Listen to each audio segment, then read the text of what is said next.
Miksi kukaan haluaisi herätä 4.30 ajamaan Oulu-Sipoo-väliä? Kurkkaappa eteenpäin, niin selviää, minkälaista on kuljettajana kaukokiidolla. No niin, oli aikainen herätys, niin otetaanpa kuppi kahvia.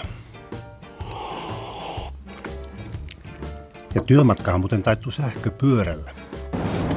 Hyvällä työporukalla, niin kuin meillä, sillä on valtava merkitys. Meillä kaukokiidossa tehdään paljon asioita kaverin puolesta. Se on sitä joukkuepeliä.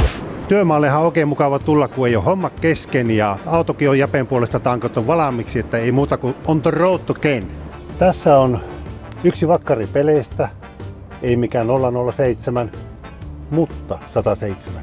Kyllä mä sanoisin, että kaukokiidolla yksi vetovoimatekijä on hyvä kalusto ja hyvä huolto. Kaikki toimii.